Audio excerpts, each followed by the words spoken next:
Hey, Lindsay, I'm so excited to chat today. I just think you're one of my favorite people in all of life.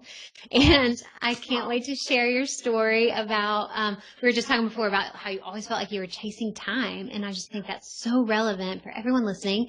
And like, can you be a great mom and a great business owner? And so I'm just so pumped that you're here to share that story. And before we dive in, just tell us who you are, what kind of company you have, and how long you've been in business.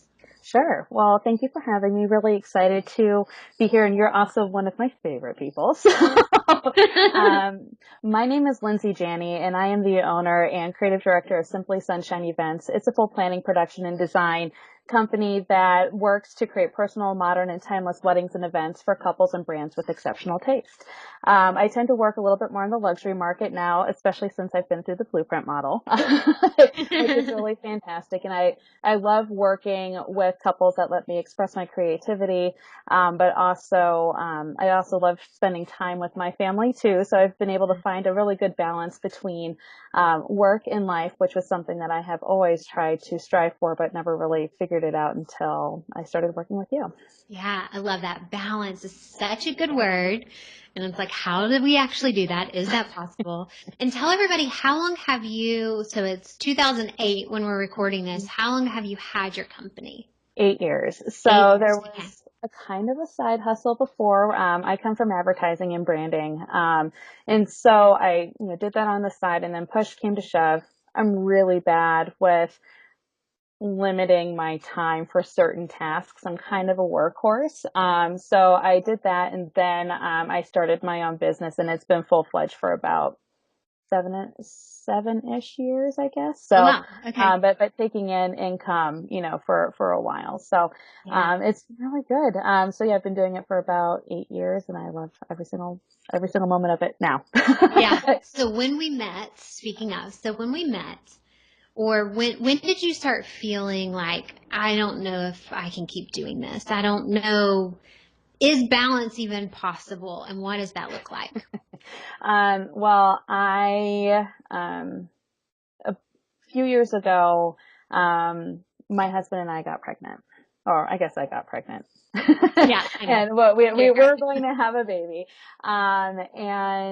which was such a long awaited blessing. We didn't think it was going to happen. So for me, I never really had a business plan that included my family. I just had a business plan, Mm-hmm. but I didn't really know how that worked. So having a baby was the only thing I had in plan for in my business, and I just didn't have any time. So my husband and I had agreed that we should take it kind of slow for the first year. And what I realized was pretty quickly that we're going to be down to one income and taking care of a little human being, two dogs and a mortgage. And it really stressed me out. So when I had my baby, I had to have a C-section, and it was tough. Recovery was tough, finding time to take care of myself, my business, because I still had weddings. Yeah, of course. I still had weddings, and I still had couples that needed me to be there for them. And I had a little tiny human being that, could only cry. And I really didn't know what to do. And I knew that I needed to do something. Otherwise, that I really didn't feel like my business was going to survive into 2017. So I started, I think it must have been Instagram or Facebook or something, where I was looking at other industry professionals, and they started talking about Shanna Skidmore and how great she was. I'm like, oh, let me go take a look. And so I started going into these challenges, and then, went on the webinars, and I was really soaking in everything, and it really felt like it resonated with me. So, I decided that instead of having a breakdown, I was going to just figure it out. Yeah. And if this didn't work, if this wasn't the Yeah. magic bullet, then I was going to pivot and try something else. But It was the magic bullet. you are the magic bullet, my friend. It was, I mean, I can't tell you how life-changing it was just to understand what my core motivators were, why I didn't have the time that I needed to run my business, why I didn't have the time that I needed to take care of my family, but most importantly, like I wasn't taking care of myself. I feel like that a lot of moms probably feel that way. Yeah. Yeah.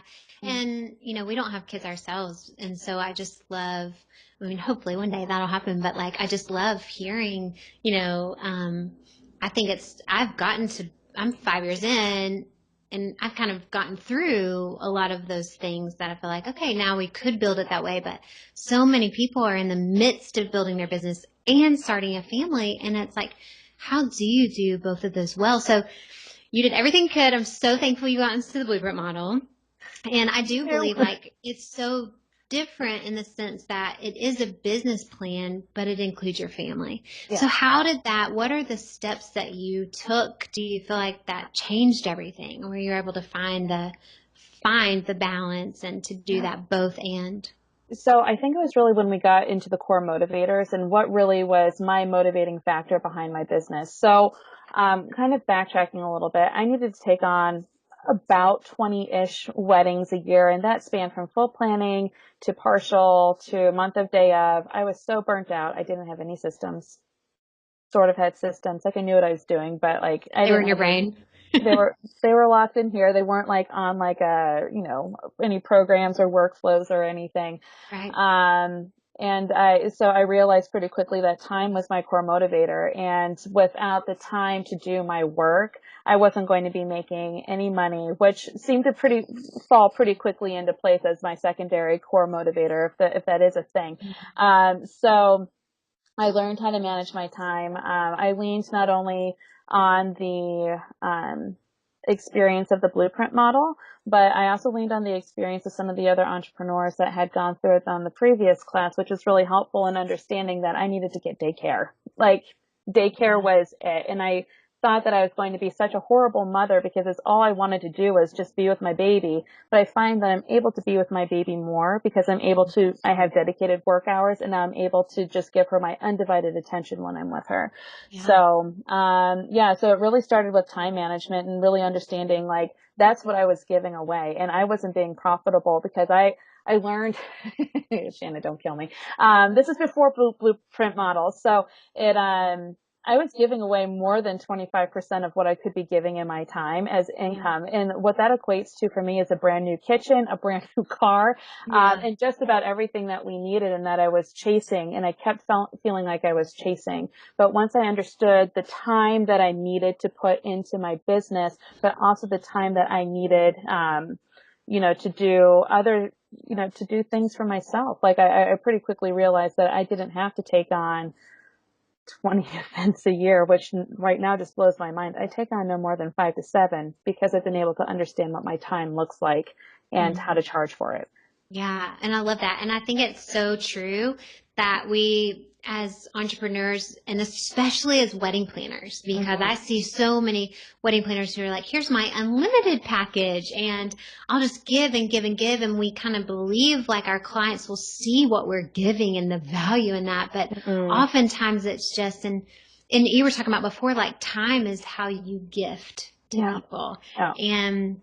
But realizing there is we talk about in the blueprint model, like the time bank, like we have to see time as currency and that we only have so much to spend. And I think you just took a hold of that and just transitioned your whole thought process. So tell us about like, how did you determine you only needed 5? And was that scary to change your pricing? And it's still scary to think that I only need 5 events, but it has been so life-changing because I know how much time it takes for me to do an actual event. I've tracked my time, especially over the past year and a half, and I know exactly how long it takes to do certain tasks, but everything changes. And so everything's a little bit more fluid, but I estimate in more time because I know that I'm going to be giving it without it being in scope, but I account for it. So if I know that I'm going to give them free meetings or free walkthroughs or I need to make sure that I'm also being fair to myself. So my clients always understand what the scope of work is. And now I feel very comfortable and confident saying that this is our scope of work,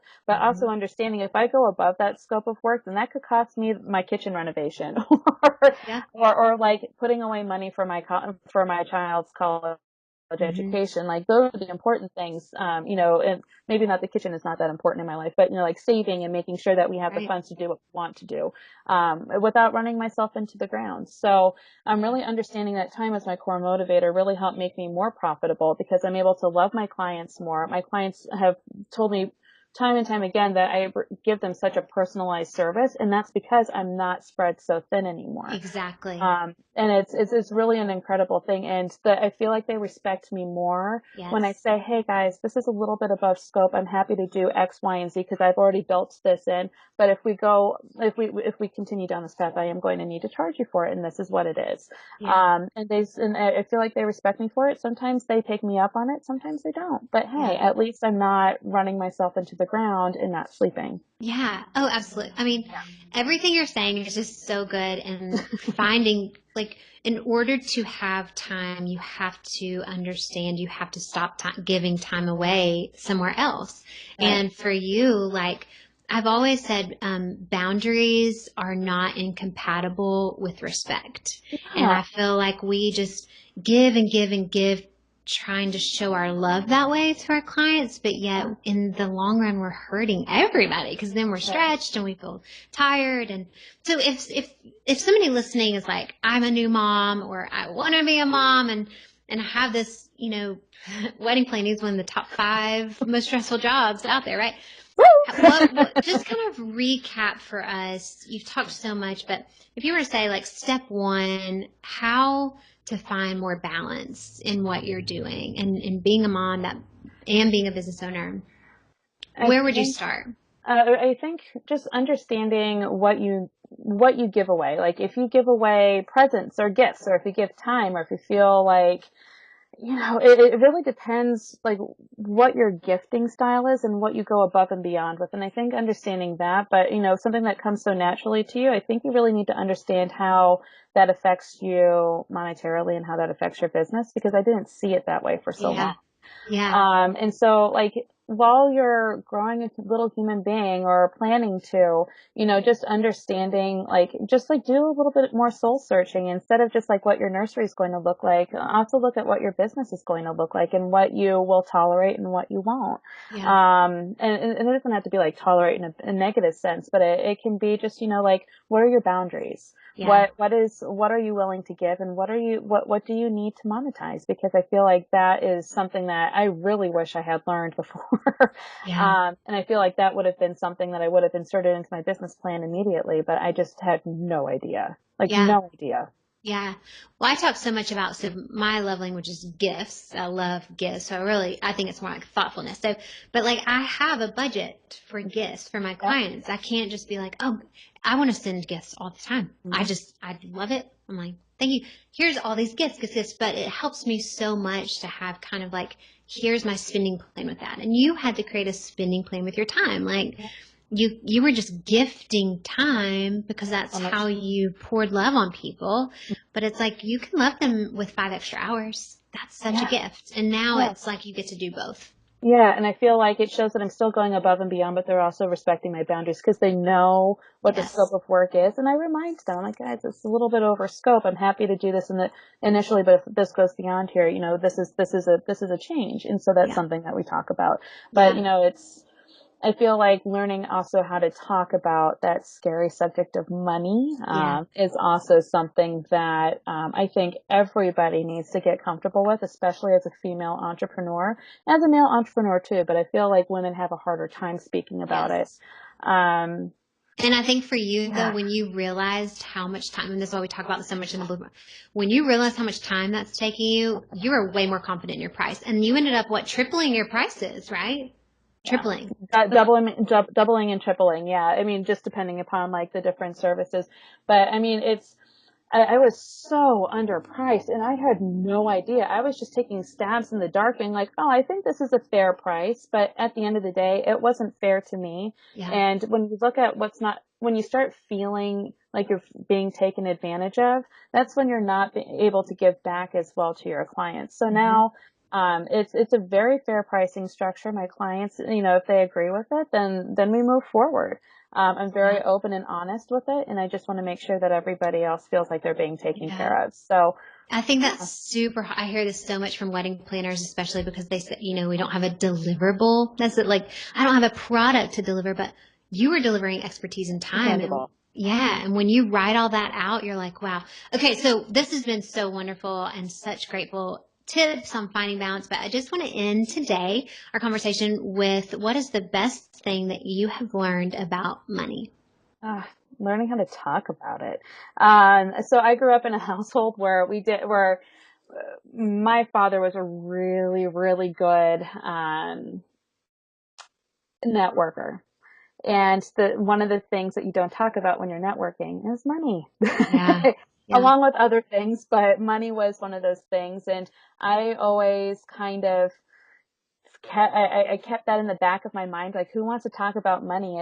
Like, sometimes it's an embarrassing subject. Sometimes it's a prying subject. But when you, when you own a business, it's inherent that you're going to have to talk about money somehow. So, I learned pretty quickly that it was okay to talk about it and with confidence through the blueprint model, only because I understood why I was charging what I was charging. Yes. And because I knew that, I was able to speak with conviction, and, I was able to give them an honest answer and a straight answer, just saying, listen, this is how much time it takes me. Do you want to plan for 350 or so hours for your life? And, and sometimes I'm like, listen, you're getting a deal. Like, Yeah. they're getting a deal when they hire me at my fullest potential. Yeah. You just can't be wishy-washy with how you're communicating your pricing. Otherwise, that people are going to negotiate your worth, and they will be putting the value on your company. You need to show them what your value is. And I think Yes. that by being able to speak about money like that has been life-changing. So. Yeah. Oh, absolutely. Oh my goodness. I could talk to you all day long. I think everybody listening is probably like, please don't stop talking. But this has been incredible. Thank you so much for just sharing how you doubled and tripled pricing. You cut your events by a third and just found that balance to be a great mom and a great business owner. And I'm just so like mama proud of you, even though you like totally, you're incredible. Thank you for sharing your Mama story. Skidmore. I'm sure Mama Skidmore. I have hundreds of children. No, friends.